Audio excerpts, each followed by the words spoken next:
இன்று ரத்தன் டாடா அவர்கள் பற்றிய சில தகவல்களை உங்கள் முன் பதிவு செய்கின்றேன். யார் இந்த ரத்தன் டாடா? இந்திய தொழில்துறையில் பல மாற்றங்களை உருவாக்கிய தொழிலதிபர், டாடா நிறுவனத்தின் முன்னாள் தலைவர், இந்தியாவின் தொழில் முகம் என்று அழைக்கப்படுபவர். இவர் மும்பையில் 1937 டிசம்பர் 28 பிறந்தார். இவரது தந்தை நாவல் டாடா, தாய் சோனி டாடா.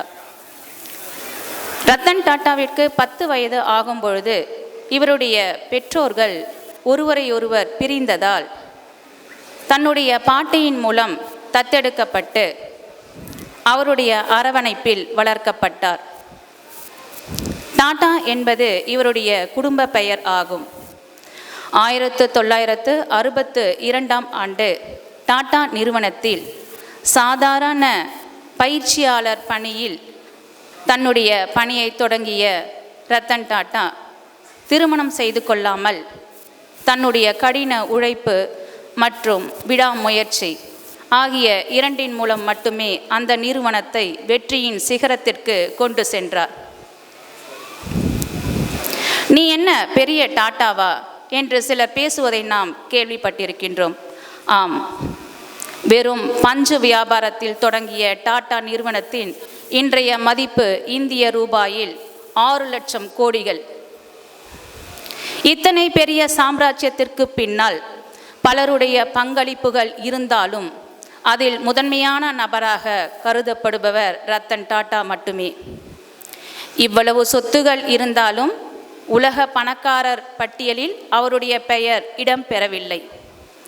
ஏனெனில் உலக பணக்காரர் பட்டியல் என்பது தனி மனித வருமானத்தின் அடிப்படையில் மதிப்பிடப்படுகிறது. ரத்தன் டாடா அவர்கள் தன்னுடைய தனிப்பட்ட வருமானத்தில் பெரும் பகுதியை அறச்செயல்களுக்கு கொடுத்ததால் அவரால் அந்த பட்டியலில் இடம்பெற முடியவில்லை. பட்டியலில் பெயர் இடம்பெற முடியவிட்டால் என்ன? கோடிக்கணக்கான மக்களின் மனதில் அவருடைய பெயரானது பசுமரத்தாணி போல பதிந்துள்ளது. கொரோனா நிவாரண நிதிக்காக 1500 கோடிகளை வழங்கிய ரத்தினம்தான் ரத்தன் டாடா. இத்தனைய சிறப்புகள் பல வாய்க்க பெற்ற இவர் கடந்த அக்டோபர் 9 தன்னுடைய 86வது வயதில் உடல் நலக்குறைவினால் இறைவன் அடி சேர்ந்தார்.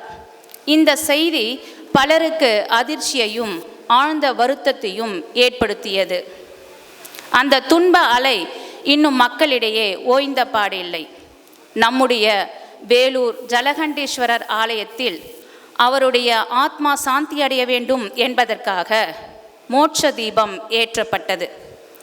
ஒரு தொழிலதிபரின் மறைவு உலகம் முழுவதும் இந்த அளவிற்கு பேசப்படுவதற்கான காரணம் என்ன என்று சிந்தனை செய்யும் பொழுது அந்த வினாவிற்கு விடையாக வருவது அவர் வகித்த பதவி அல்ல, அவருடைய கொடை குணம், அவரது வள்ளல் தன்மை. லாபம் பெறுவது ஒன்றை மட்டுமே நோக்கமாக கொண்டு தொழில் செய்து வரும் பல தொழிலதிபர்கள் மத்தியில் தனக்கு கிடைக்கும் லாபத்தில் 50% மேலாக சமூக சேவைகளுக்காக சத்தம் இல்லாமல் செலவு செய்தவர் ரத்தன் டாடா. வசதி படைத்த பணக்காரர்களுக்கு மட்டுமே கார் என்றிருந்த நிலையில் 1 லட்சத்திற்கு ஒரு கார் என்று 2008 டாடா நானோ காரை அறிமுகப்படுத்தி நடுத்தர குடும்பத்தினரின் கனவையும் நனவாக்கியவர். தன்னுடைய நிறுவனங்களில் பெண்களுக்கு அதிக முன்னுரிமை கொடுத்தவர். இவருடைய வாழ்க்கை வரலாறு திரைப்படமாக உருவாக்கப்பட வேண்டும் என்று முடிவு செய்யப்பட்டுள்ளது. டாடா சால்ட் முதல் டாடா சாஃப்ட்வேர் வரை இவர் சாதிக்காத, கால் பதிக்காத துறைகளே இல்லை என்று கூறலாம்.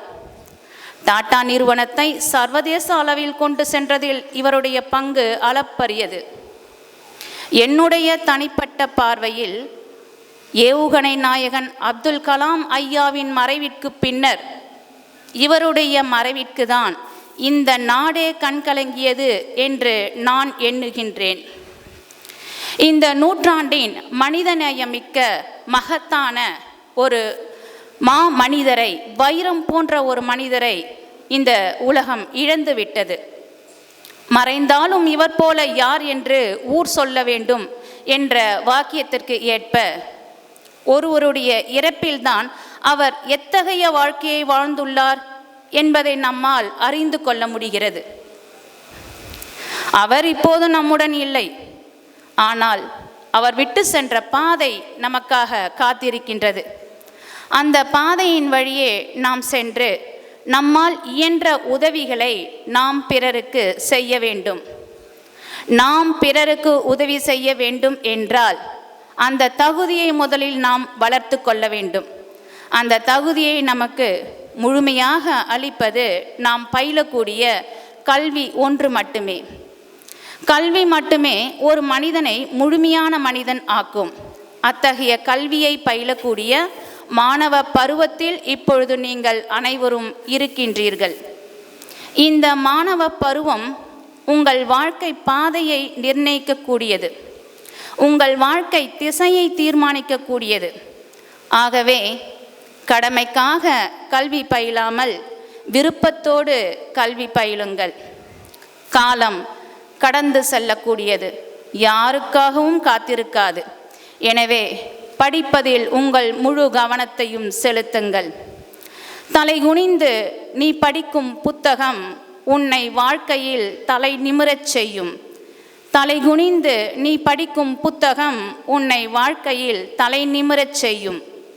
இந்த செய்திகளை உங்கள் செவிகளோடு நிறுத்திவிடாமல் மனதிலும் பதிய வைப்பீர்கள் என்ற நம்பிக்கையில் உங்கள் அனைவருக்கும் குழந்தைகள் தின நல்வாழ்த்துக்களை கூறி விடைபெறுகிறேன். நன்றி.